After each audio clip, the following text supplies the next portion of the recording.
Rock Hopper here, and welcome to one of the hottest, driest settlements in North America.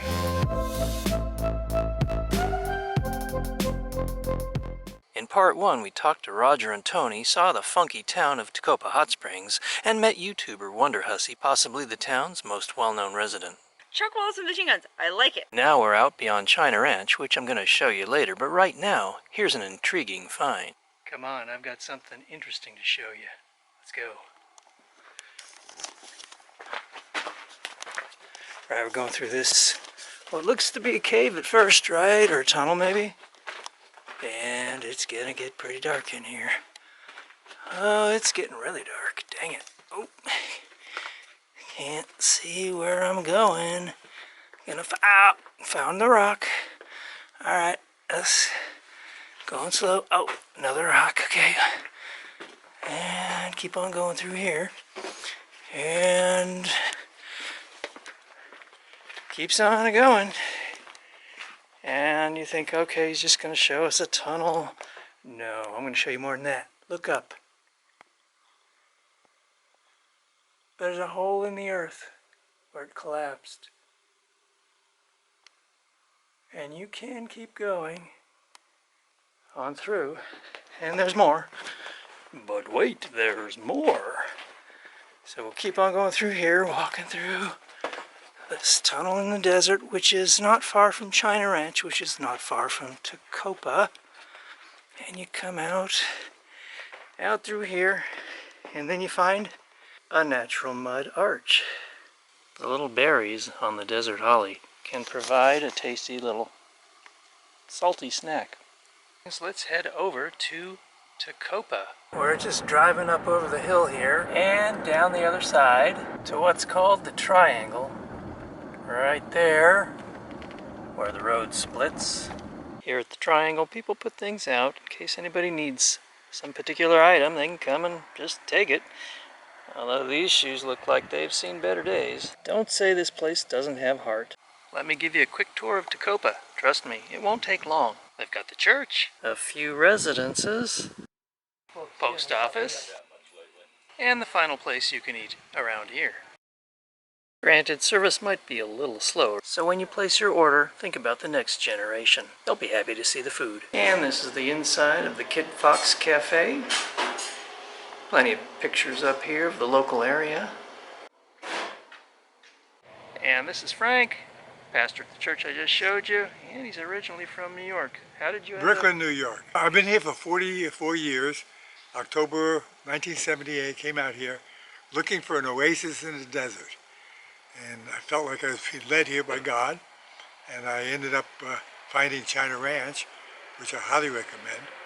And when I found it, that was the place I was looking for. And in the meantime, I also found Jesus Christ also as my Lord and Savior. And so within a few months, I was coming to the church, and I was pretty much then anchored into Jesus Christ. And since 2020, maybe 20 years now, I've been the pastor of the church. Seems a little out of place out here, doesn't it? And what desert town would be complete without barking dogs? I'm standing beside the Amargosa River. Not much of a river, you might think, but considering this is one of the driest places on Earth, it's amazing that this thing even exists at all. And it is an important component of the local ecosystem, and it is designated a wild and scenic river. It might seem a little dingy coming out here, but I like it. With these rows of apartments, that concludes our tour of Tecopa.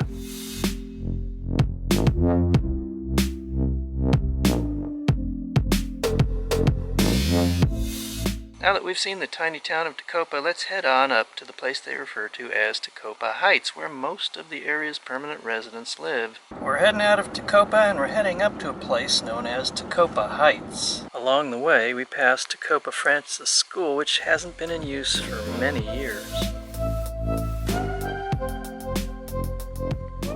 There's not much drinkable water in this region, and until recently there really wasn't much at all. They just put in a water dispenser up at the Heights. Put in your quarter and get some water back. Here's a look inside the school. Pretty much just an empty shell now. Having drinkable fresh water here has traditionally been a real problem. I used to get water from here. I don't anymore. You're not supposed to take any water from here. Maybe there's too many minerals or maybe too much arsenic in the water. When I would come down here, I would get water from here, and it never affected me at all. So I don't know what the problem was. It's definitely starting to get cold here at nights. That's ice. This poor little lizard died right here. Maybe he had some of the water. Only about a mile away from Tecopa is the region known as Tecopa Heights, so I'll show you a little bit of that. So here's a look at Tecopa Heights.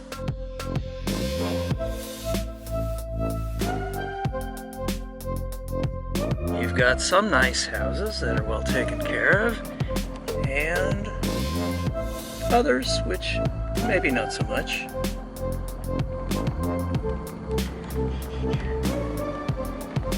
It's just a mishmash of different properties in different conditions.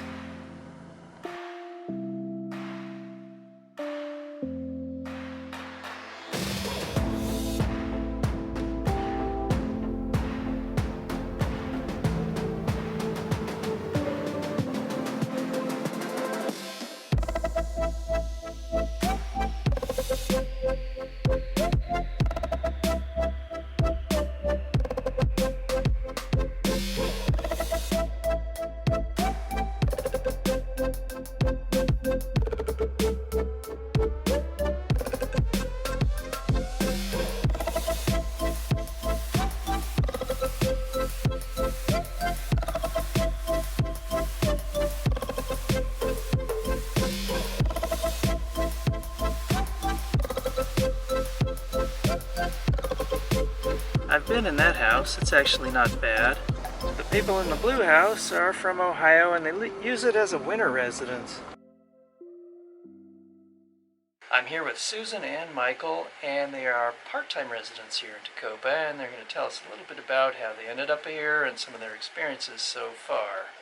Well, we first started coming to the desert when our daughter lived in Los Angeles, and we wanted to do a little family get-together, so we went out towards 29 Palms and did Joshua Tree and then Desert Hot Springs at the other end of Joshua Tree National Park.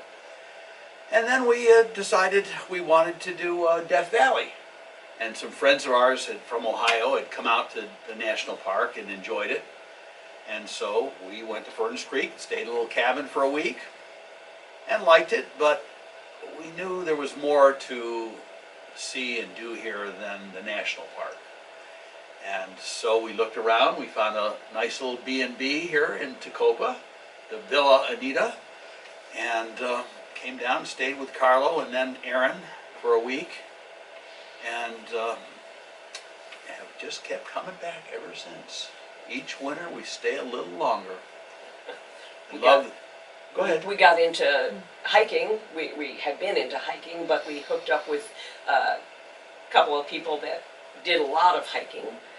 And so we ended up making quite a few friends hiking, and as Michael said, stayed longer each time, and finally decided to buy our own place. Took a couple years because it's all word of mouth when something's going to be for sale down here. And found this place, and we love living out. We don't like to live in town. We haven't lived in town since we were in Pittsburgh in what, 1982, 83, 84. We were in Pittsburgh. Since then we've always lived out.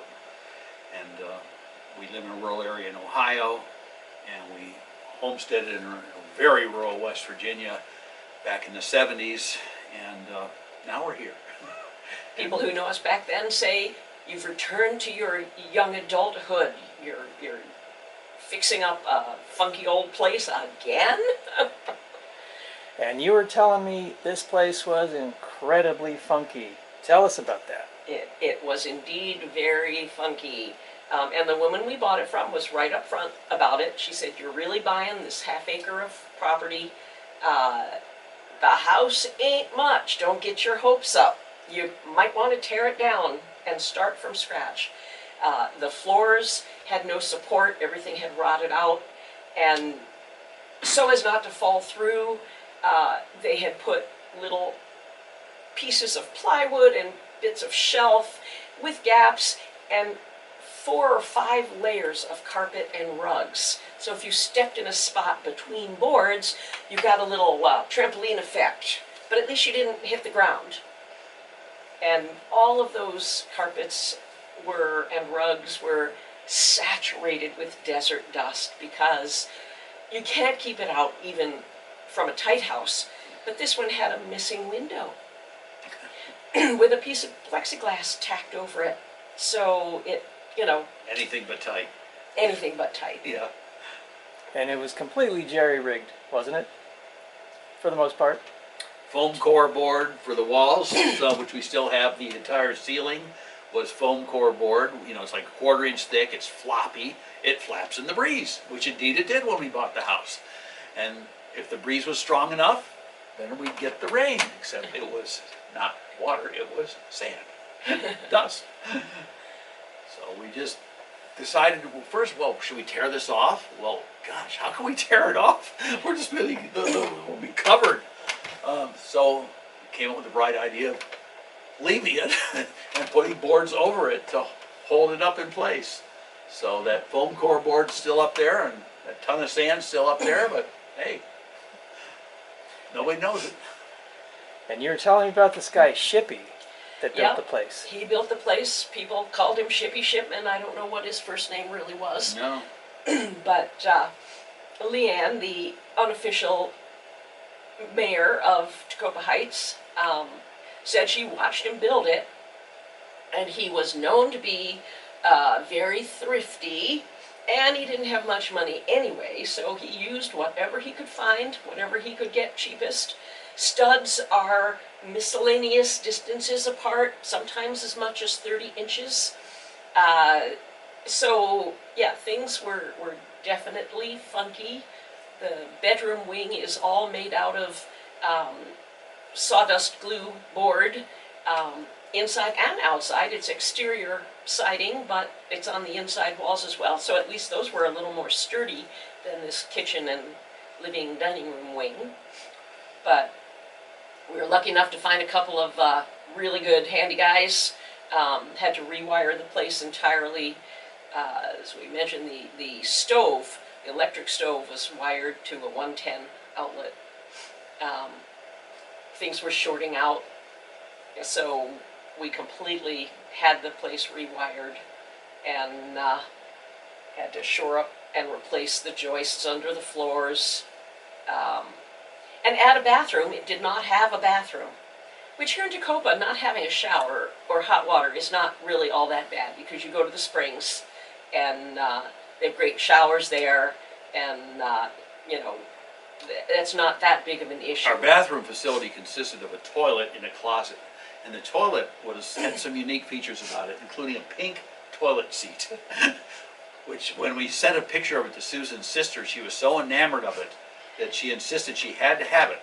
So we went and shipped her this pink toilet seat. Right, not the cover, which was really heavy. We still have the cover. But the pink toilet seat, she wanted to give to a friend to use as a picture frame. And the kitchen cabinets were shades of pink, purple, and blue in varying combinations with white. It was definitely, a 70s vibe to some extent.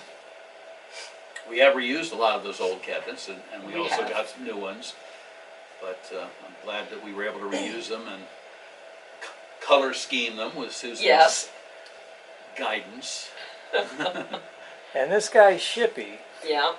you were saying he would build one room at a time and only build them so big so he could avoid the taxation? Apparently, that's what we understand, was that there was some law that if a room was less than, and I'm not sure of the number, 10 by 12 or, 8 by 10 or whatever, he built on one room at a time, so that it didn't count toward any kind of Wouldn't additional attract the taxation. attention of the Right, tax people. right, Yeah. right. So that, unsubstantiated, but what we've heard. And he was building this place originally in the 1950s, is that correct? Apparently, yeah, sometime around then, Mhm. yeah. And some things like that, metal, kitchen cabinet are definitely 50s. So did you have any critters as residents? Well, there was a pack rat that had been living under where our bathroom is now. But since we've moved in, we really haven't. I found a dead mouse in a water pail. Right. But other than that, we have a gopher snake. And last year, As the weather got warm. this giant snake came 6 crawling, foot, literally 6 foot long, this big around. crawling towards the corner of the house. And I said, I don't want this thing in my house. So I was working in Long the handled yard. tool. I had a rake, and I didn't try to stab it. I just tried to kind of flip its head And try to get it to go another direction. tried to steer it in another direction. No way. It just kept coming. And it kept striking at the rake. So I finally gave up and let it get to the house, and it followed the periphery of the house all the way around, right against the edge of the house, until it found one place where part of the original foundation, a concrete block, turned on its side with the openings Going into the under the facing house. out, and it crawled through the concrete block under the house. So the first thing we did after that was come in the house, open up the cupboards under the sinks, and fill every opening where pipes came in or went out with steel wool and stones and, stuff so that it wouldn't get inside. We were pleased that the snake was not in the house when we returned this fall. Yes, but we did see a very smooth track coming out of there and swishes in the sand. So we believe that the gopher snake is still under the house. And We've been that's told why this is good luck, that they Yeah. will keep away the rodents, the rats, the mice, and also keep away rattlers. they So are we're quite just aggressive. fine with this snake living under our house. Well, Yeah. that's great. You've got a little guardian here. Yeah, there you Absolutely, go, exactly. a guardian snake. Well, one of the other things we love about Tecopa is that there's a lot of artists and musicians around here. There is an underlying artistic flair to this place. And if you roam around enough, you'll discover that. Our first experience with Villa Anita was the overwhelming amount of art that they have over there. And I'm a potter mainly, but I do some found object art and some painting. Mostly I carve and paint on my pots these days, but I've done some painting here in the house, the ends of cabinets and things, and plan to do a mural outside on the roofing tin fence that we have at the back of the property. But a lot of art going on here, and quite a bit of music, and that's another thing that I especially really enjoy about Tecopa, living here for the time that we're here. What would be your favorite things about Tecopa, and what would be your least favorite things about living in Tecopa? My favorite thing is hiking up in the mountains and finding these long lost springs and old mines and ruins and Native American relics, trails, petroglyphs. The hiking around here is just amazing. The wilderness, I mean, we're between wilderness areas here. We're surrounded by wilderness areas, and it's just, it's beautiful and it's otherworldly in places. It's like, what? I remember this one hike, we were hiking up into the Nopas to find a guzzler, and we did find some bighorn sheep skulls by these guzzlers,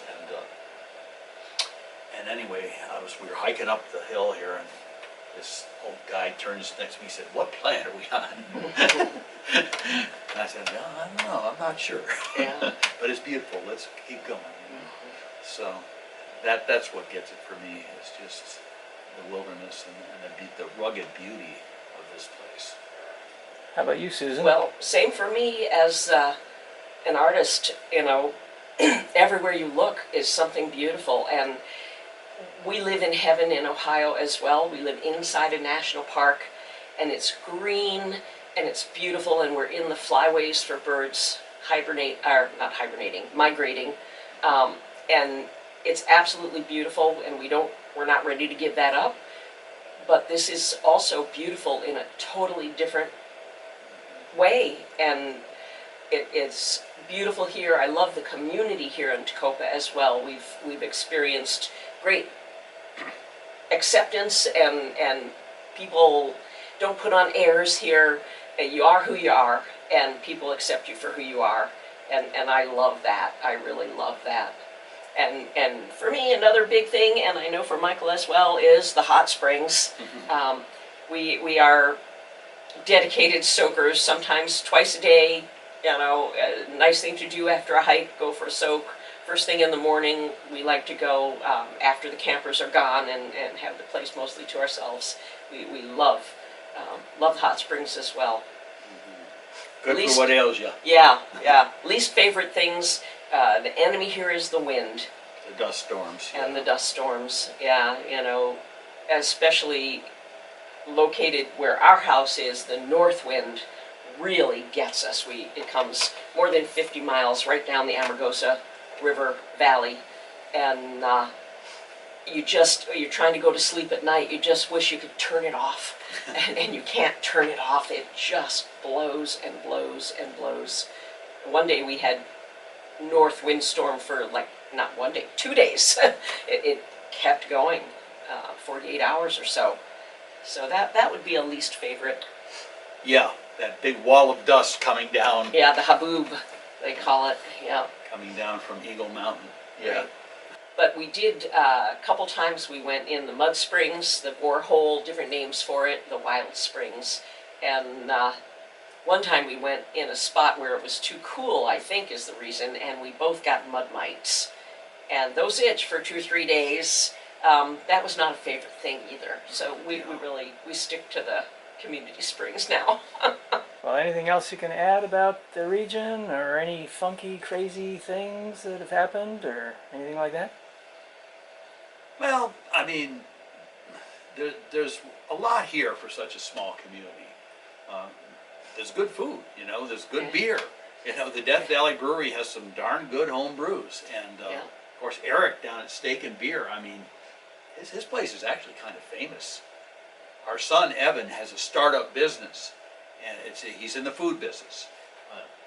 He makes and sells dried fruit, peacefulfruits.com. Yeah, And, a little plug there. Yeah, a little plug for... We'll give you a sample, remind us. But Evan's, the guy that Evan brought in to help him with the marketing, Bruce, he was in the legal field previously, and he had worked out here previously with some mine incident. He was a legal guy, and there was some problem at some mine, and so he came out here to do some research about that, and he had, talking to him, he said, well, you know, we were way out there west of Las Vegas, and East.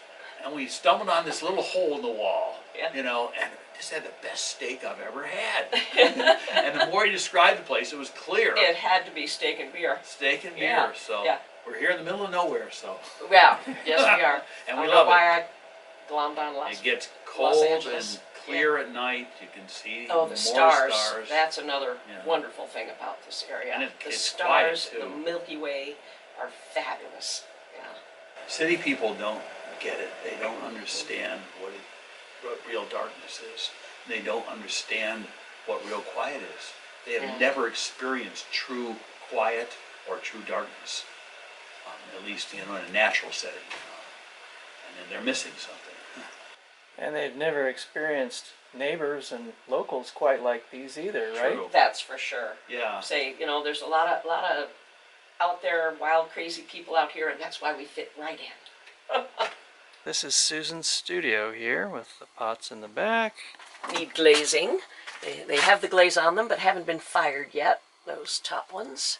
It'll all be just ducky.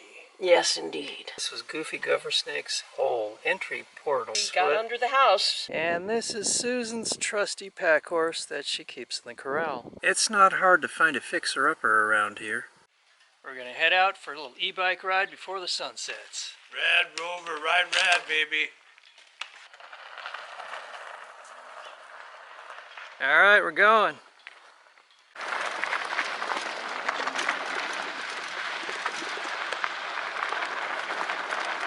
We're on our way out into the desert. We're heading out to the wide open desert down this road. To the wild pool. Heading for the wild pool. Don't tell nobody about the wild pool. No, we wouldn't do that, would we? Nah. We trust your people.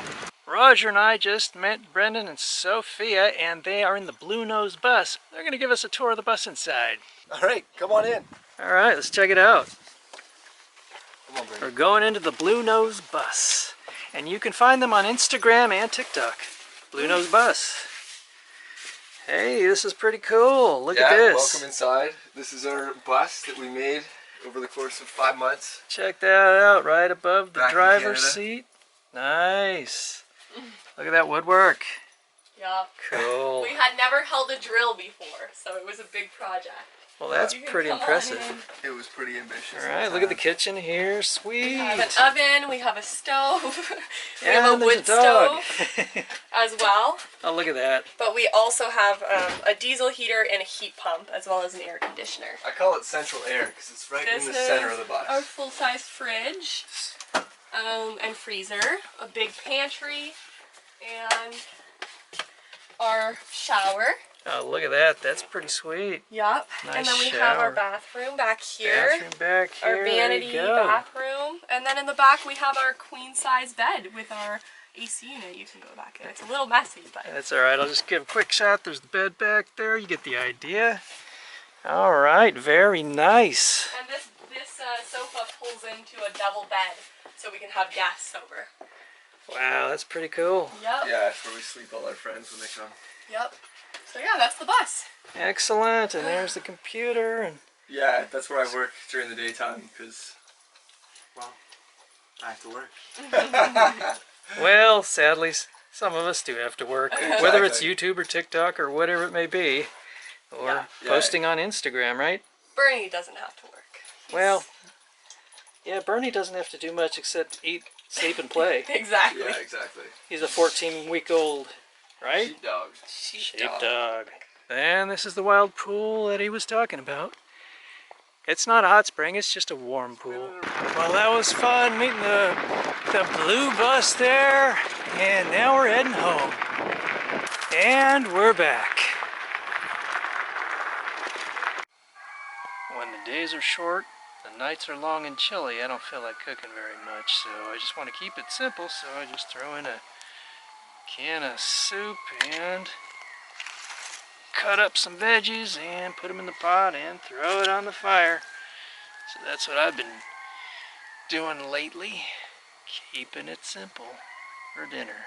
Coming up in part 3, we take a trip to China Ranch, learn a little history of the region. You can see the Tonopah and Tidewater Railroad bed right there. Visit the remains of a house where Charlie Manson's second in command lived and experience the raw beauty of the desert.